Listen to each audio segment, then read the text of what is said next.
Hello and welcome back to the Opposites Abroad podcast. Thank you for your patience. We had a couple of weeks break while we try and figure out some new recording software, and that journey of tech learning, figuring out how to stop things echoing and generally getting frustrated at being old and useless with computers continues. But today we've got a live on location podcast going on. And that might explain the sound. Hopefully you can forgive us because, TT, where are you live from? Right now I'm on a little island in the Maldives. Okay. Because we're having our first freezing nights here. It's first week of October and it's just getting cold at night. I take it that is not a problem you're dealing with right now. No, it's beautiful here. Denver's kind of starting to turn into autumn as well, but it normally doesn't snow till like right around Halloween. But it's gorgeous here. It's like mid 80s, not super hot. It's perfect. Okay. I think the Maldives is one of those places where everyone's heard of it and everyone has an idea in their mind of what it might be like. What have you found the reality to be so far? You know, it's interesting because I was talking before I came here, and it's the same thing. You hear about Maldives, you see it on Instagram and things like that, but I don't know that I've never actually know anyone who's really ever been here, like that actually like a friend or coworker or anybody that's ever been here.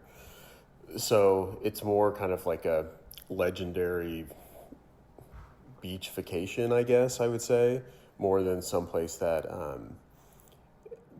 like Mexico that I know that everyone's been to. And it's almost hard to put into words how nice it is. Like I've been to Fiji and Bali and Tahiti and of course the Caribbean, and I haven't been everywhere. I've been to Hawaii. I can't think of one thing that's not, other than this place is expensive and really far away, that isn't just perfect. I mean, are there any towns near where you are? No. So the main island is where the airport is, and that's where the capital is. But you really don't spend time there. You're kind of whisked off onto either a seaplane or a speedboat, depending on how far your island is. And that island is the second most populated or densely populated island in the world. So it's just jammed. And I would actually like to spend a day or two there just walking around. It doesn't look particularly nice when you just look at it from a distance. It looks just kind of like a big, ugly, not really even city, because there's not a lot of high rises. It looks kind of like, I don't know, Cairo or somewhere. But you land at the airport. Basically, because I don't check bags, from the time I landed until the time I was on the speedboat, 15, 20 minutes. Wow. It's like you literally walk out of the airport, get on a speedboat and start hauling to an island. So in Maldives is interesting because there's only about 500,000 people. So I think it's the second least populated country in Asia, because it's considered Asia. It's right under India or under Sri Lanka. So it's really not that big of a country. And it's just almost hard to describe. It doesn't even really feel like a real country in some ways because it's so many islands. I think there's like 1,200 islands, and they're not all populated. Most of them are owned by resorts. So like the one I'm staying at, I'd say the island's about the size of a college campus, and you can walk around the whole island in maybe 15, 20 minutes. I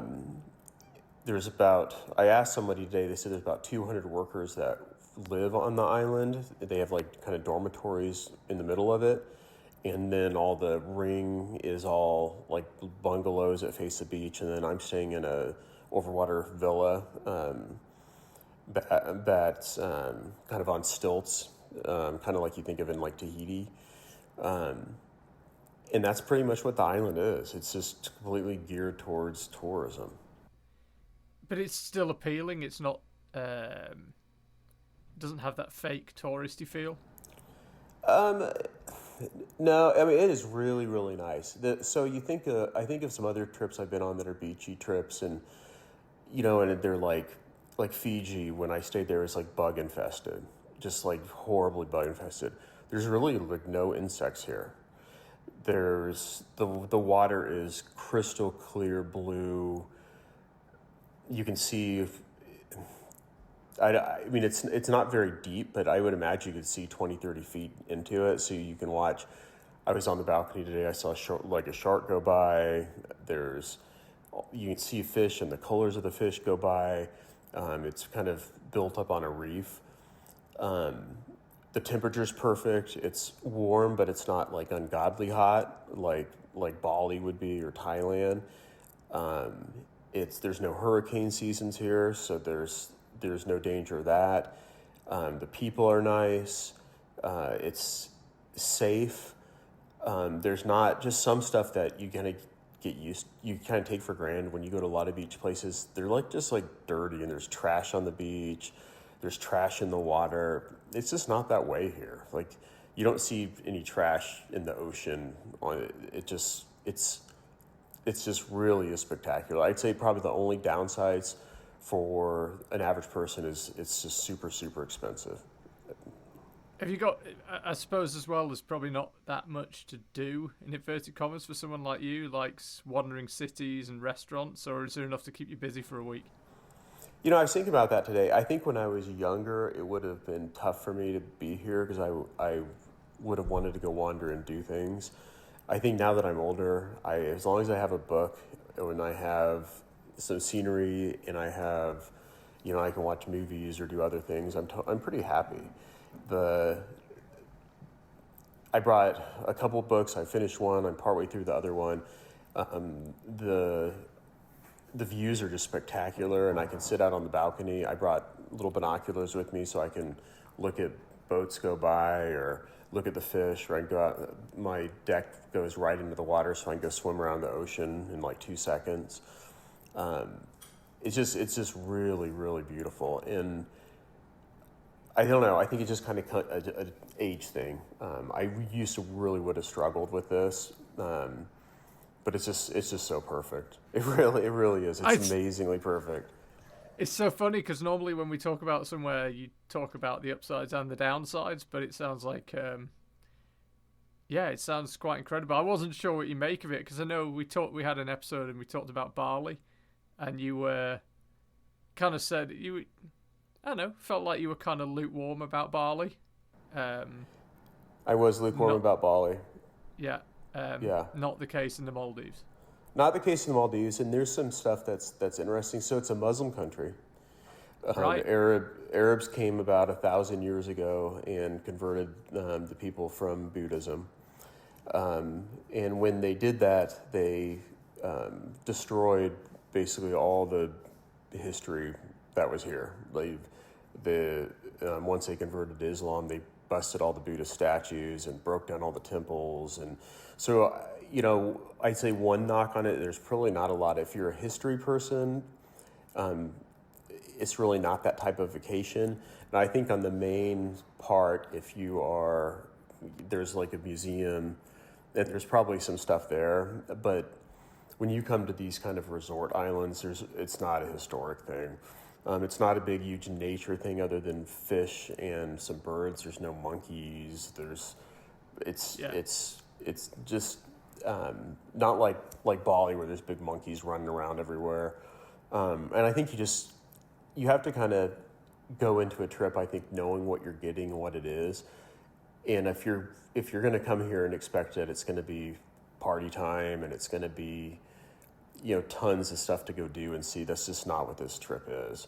And even some of the stuff is a trade-off. Like you look at that it's super expensive because Maldives is known for being super, super expensive.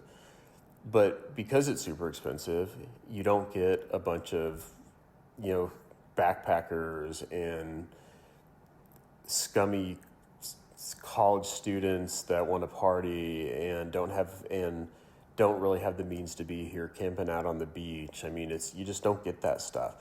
Maybe in the capital, there's some of that stuff. I'd have to look. I just would be surprised because it's expensive to fly to.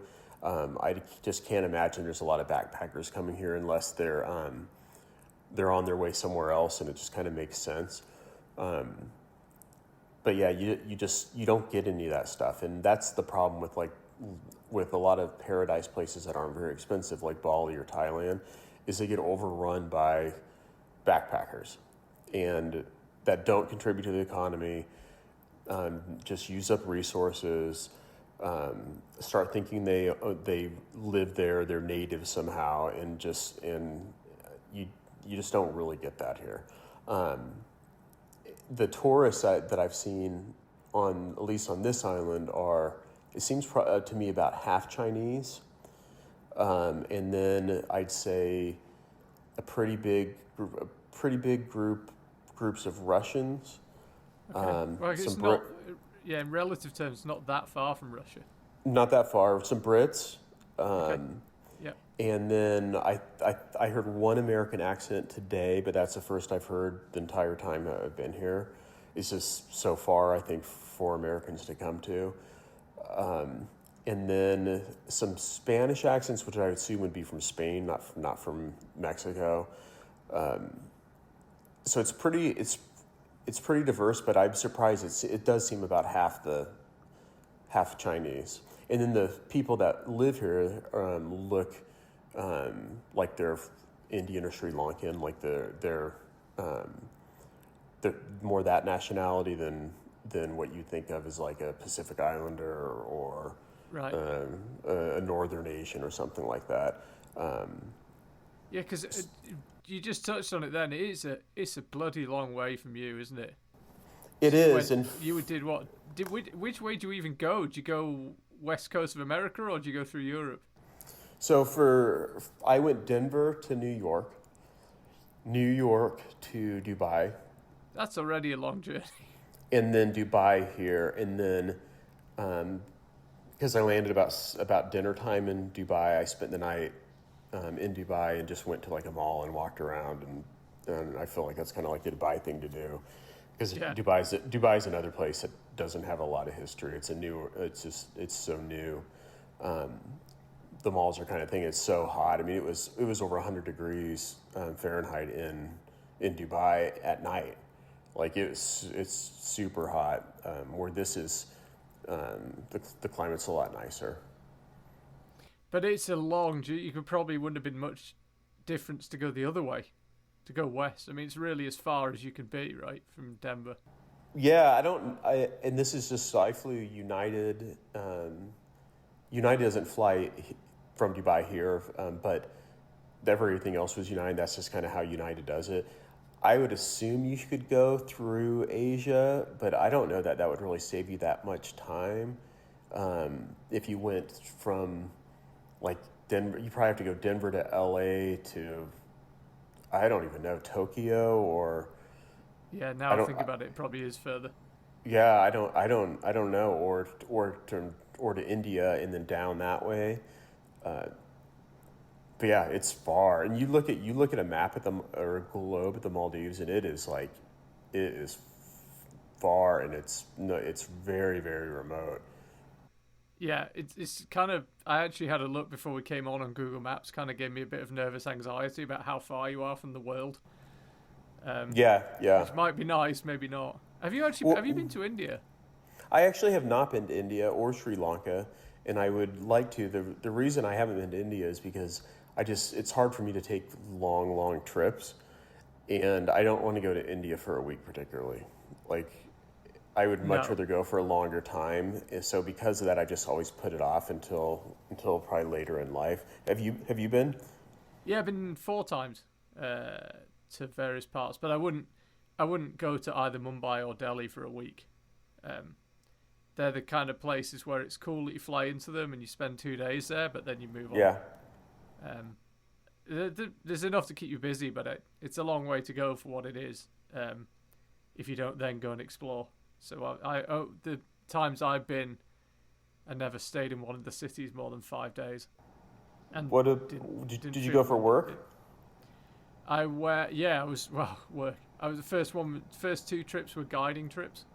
So we went into the north, so Ladakh, on the Ladakh-Kashmir border, where there's quite a lot of tension, military, political tension with Pakistan. And then I went a couple of times, a week on 2 separate occasions, 5 days on 2 separate occasions to Mumbai. Okay. And also, on both the guiding trips, I spent some time in Delhi. Totally amazing, but insane. That's what I've heard. And it was weird today. I was actually walking the beach and I was thinking, this is paradise. It is so unbelievably nice here. And I don't know. I assume that all the resort islands are pretty nice. I assume that's the case. Yeah. And I was thinking, I'm really not that far from India with some incredible poverty and squalor, and then here I am on this unbelievable island that doesn't even seem like it's possible to exist. It's just. I was on the beach today and I was looking around and generally I'm fairly critical of things and I can pick out like, this is what I really like about something, this is what I don't like about something, and I'm looking around, I was like, I can't think of anything about this place that could be any better. It's just not super crowded, the people are nice, there's no insects, there's no weird stinging stuff in the ocean. There's no hurricanes, no terrible weather. The ocean is gorgeous. It's like white sand that's super fine. The water is blue and clear and you can see forever. Even here on this island, like the waves break on the reef that rings the island. So there's not even any waves really coming into the shore. So it's like it just doesn't seem like it's just unbelievable how nice it is. It doesn't seem like it's even possible. That is pretty remarkable. I mean, I would say with India is one of the best places I've ever been, and just driving around with no particular place to go around India for a few months would be, I think, it'd be an amazing trip. But yeah, I mean. Mumbai and Delhi are like, do you remember when you watch a travel show, an Anthony Bourdain show or something like that, and they have a kind of real flashy edit at the start where it's sights and smells and horns tooting and rickshaws, and that's exactly, it basically feels like you're living in that little edit at the start, and it is full on. We should do an episode on India actually, but my overwhelming thing I would say about India is the volume of humanity in one place is mind-blowing. Just the density of people. When you get on a train, you are literally, it's like being a sardine when you drive down the highway in the central bit. I don't know, what do they call that? In England, they call it the Central Reservation. I don't know what it's called in the rest of the world. This just, you're driving from the airport, it's just lined with people living on the Central Reservation of a highway. When you go past in between you've got a big highway, 3 lanes each way, and there's a grassy bit in the middle, whatever that's called. But there's people living on that line, not one or two. It's sort of a constant civilization. When you go to a bus stop, there could be 400 people at a bus stop. It just, the sheer number of people in a space is just makes your brain ache. So it's a very different experience from what you're describing. Yeah, that is a very different experience. And have you ever been to like Bangladesh or Sri Lanka or? No. I've been to Kathmandu many times in Nepal and Delhi, Mumbai, but no, not those places. I know part of me feels a little guilty that I'm in this paradise and I'm not doing something that's more educational. Yeah, but well, every trip is different, though, isn't it? You don't go to Tokyo for solitude, but you don't go to the Highlands of Scotland for good weather. You don't You don't go to Paris for beaches. Every trip is different. It's by its nature. Nowhere. I'm really trying to think now, but nowhere is perfect in that it has what you're describing in terms of natural wonder. It has culture, history, great restaurants, the buzz of a city. There's nowhere has everything. So not every trip can be everything. So don't feel bad. Yeah, I think that's a good way to look at it. And it makes me think that maybe every other year or something, I'd like to do something similar to this, where I go to some island somewhere and relax for a week with nothing to do and bring a couple books and just decompress. And because it's just normally not the way I travel. And it has been super relaxing waking up in the morning like, what am I going to do today? I have no idea, and there's nothing really to do, but it's so nice. I don't care. And this is the first time too I've ever stayed in like an overwater bungalow or villa, and it is just so cool looking out the windows at every side and just seeing ocean and being able to walk out on your deck and get down in the water. And I'm like got some weird phobias when it comes to like the ocean. Like I don't like getting my head underwater. I don't like animals swimming next to me. Freak me out. There's an eel living underneath the stairs of the deck, and eels are totally gross me out. So I've had to kind of get out of my comfort zone a little bit to go splash around in the water. And then this evening there was a shark that was swimming around right outside the right off the deck. That's probably like a 5 foot long shark, and I'm sure it's just that's eating, big enough. I know. I'm sure it's just eating like crabs and stuff or something, but it's just that stuff just freaks me out because it's one of those things. There's like that old joke that when you're in like Jamaica, you don't really see any Jamaicans out in the water, and and I'm here. I just feel like it's probably similar. Like it's like tourists because the locals kind of know what can get you out there. Yeah, no, I get it. I mean, actually, last night we went out on a friend's speedboat on the lake here. Yeah. And it was for sure my last swim of the year, 2nd of October. But jumped in the lake, and I'm reasonably confident. Snorkeling is one of my big things when we're in the Mediterranean. I like being in the water, but just being in the middle of the lake while the speedboat circles around to pick you up, I don't particularly love that feeling. So yeah, I don't like when you can't feel the ground, and especially if it's murky and you can't see what's underneath you. It's like I just have images of some giant sea monster grabbing me by the ankle. Well, the lake here is 400 meters. It's over 1,000 feet deep. Wow. So when you're floating there, I'm super. I cannot get out of my head what's underneath me. So I jump in and go, I went for a swim, and then I'm kind of really looking forward to the speedboat pulling back round so I can jump out again.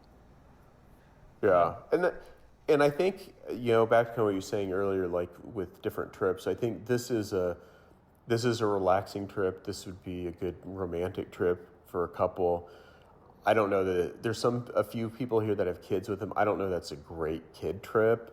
I think they'd have fun at the beach and stuff, but I think there's probably better places for kids. But what it's definitely not is like party trip.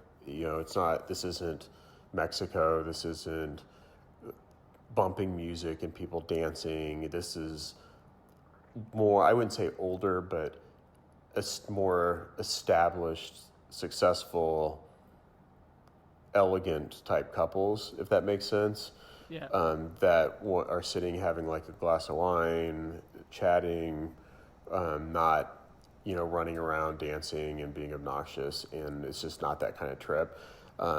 It's also interesting because in the Maldives, alcohol is illegal. Pornography is illegal. Yeah, alcohol is illegal, pornography is illegal, and pork is illegal. And it's also illegal to openly worship any religion other than Islam. I mean, not a problem for you, but it's, yeah. But, I find this stuff so interesting. So that's all true. And all that stuff's illegal. However, they have exemptions for the resorts. So, nice. And I don't know about pornography, but but they have alcohol at the resort. You can buy alcohol. They have all kinds of alcohol. I did a wine tasting last night. There's a sommelier there that was from India, walking around explaining all the different types of wine, which I drank way too much of. And then they have bacon at breakfast, and it's actually the only. Basically, just ignore it all. It basically, as long as it's making money, it's good. But the mainland, and that's part of probably why there's not that many tourists on the mainland or the main island. All that stuff's illegal. Oh, they actually stick to it there. They stick to it there. The locals can't have any of that stuff. But the island resorts, I think, because they probably say, you know what, the tourists are sequestered away from all the population. It's a money-making thing. I mean, you're not going to have. We've talked about that before with like Saudi Arabia wanting to start travel and stuff. That most people aren't gonna go places for vacation where they can't have alcohol. There's some people that either can't drink or don't drink, but the majority of people go on vacation, they want to be able to have a drink, and especially somewhere hot and tropical, and they don't want to go sit on an island where there's no alcohol. So they've made those concessions, but I find it interesting that they have these rules for themselves, but then when it's money talks, then they can kind of do whatever you want. But the way.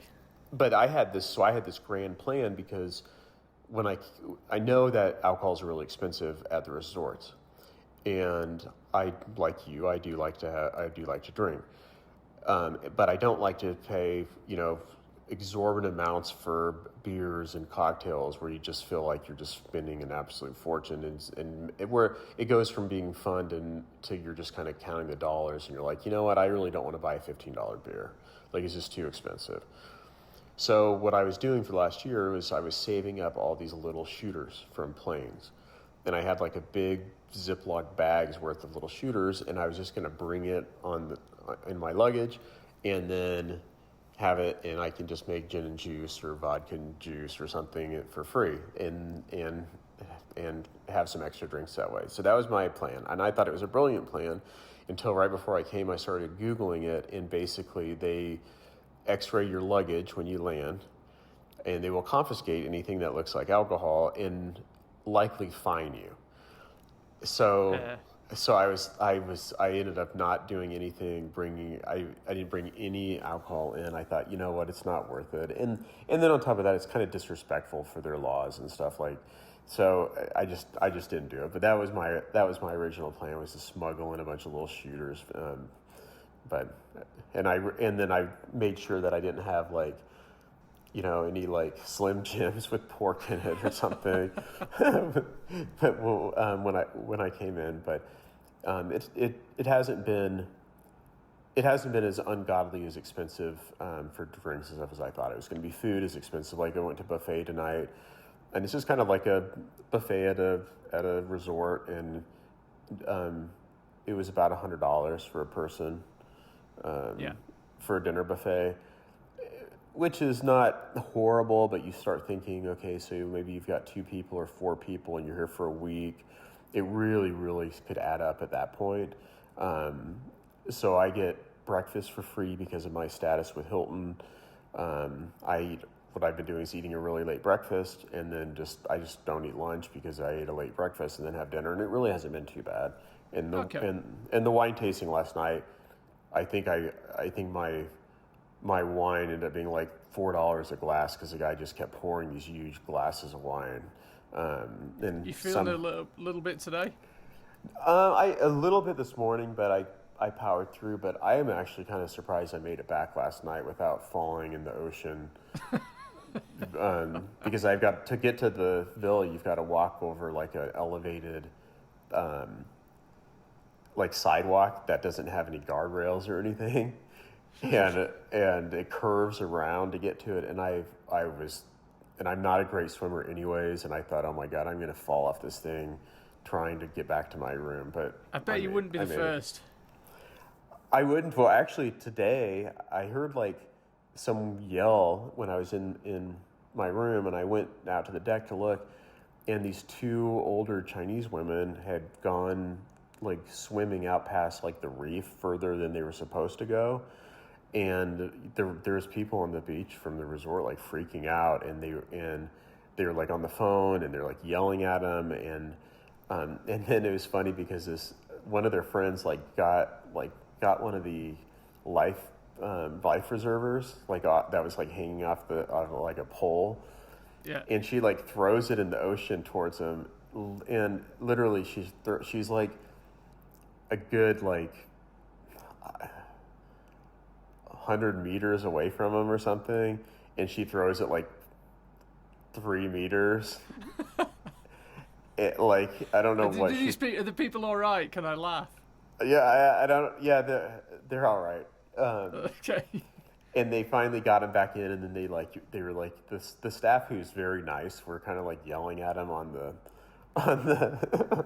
on the beach. But it was fairly exciting, and they had a guy in a jet ski come roaring in from the other side of the island, I think, to try to get him out of the out of the tide, because I think if you get in the wrong place, you can kind of get pulled out to sea. So yeah, that was exciting. Could be a riptide on those shallow reefs. Yeah, and I think that's where they were like going right out towards that, and they were just kind of like oblivious, way out further than they. But not me, because I don't like being much more than about waist deep, and then I start saying, yeah, I can. You want to hang out with your eel? I do not want to hang out with that eel. I do not. And after I learned there was an eel under the stairs, I've really gone out even less. Apparently, eels kind of climb up into bungalows quite often and stuff. Like they'll come in beds and things like that. So they're kind of known for they're amphibious, so they can climb up. So just when you go for a pee in the night or whatever, just be conscious you could just be chilling out on the floor. I think a mermaid is more likely. By the way, I know your next trip is London. You know what the East London speciality is? Speaking eel. It's like eel eels. Pie. Yeah, jellied eel. What is it like? I never tried it. It's eel in jelly. It just sounds horrific. But I don't like eel, because I've had eel sushi and I think it's gross. Yeah, everything about it. I don't even like I hate their eyes. I hate their eyes and their mouths, how they just open and close. I think there's not a single thing about eels that I like. I wonder if that's the first time that's ever been said on a podcast, not this podcast, on because I know James May from Top Gear, he started compiling a book of sentences that have only been said once. Oh wow! I wonder if there's nothing I like about eels would make it into James May's book. Where do these eels in London come from? Well, there are freshwater eels in canals and rivers in the UK and stuff. So there's eels in the UK, like live eels? Yeah. Oh, I didn't know that. Yeah, because they can live in ponds and all sorts. There's different types. It's like fish, you got some are saltwater, some are fresh. So, yeah, but if you're feeling adventurous in London, try jellied eels. No, I don't. Not for you? There's not much jellied stuff I like other than, I don't know, Jell-O. Like, I can't think of anything jellied with, like, meat in it that I want to eat. No, I'm just not into it at all. But hey, if you want to kind of get your own back on that eel, you could eat one of his brethren in London. Yeah, I could. But yeah, I know it's so weird. I'll be next week this time. I'll be heading to London. That's crazy, isn't it? It is. The modern world, hey. The modern world, and timing is so weird. It's amazing how you think like, well, last week I was here, and this week I'm here, and next week I'm going to be in a completely different place. But I'm really excited to be in London, because I haven't really spent time in London in a long time. So. Well, and then hopefully keep the week after free. Might be in Denver. That would be awesome. To be decided. Yeah. Yes, I will be around for sure. All right, cool. Hey, well, I know it's getting late for you, and you turn into a pumpkin a little earlier than Cinderella. So I do, but yeah, I would highly recommend this place. I think if you can afford it and you have the time, and you like these type of vacations, I really don't see how you can do any better. I don't see how a place could be any better than this. Okay, I don't have the time or the money, but I just know that when I have both, I'll be going to the Maldives. That sounds good.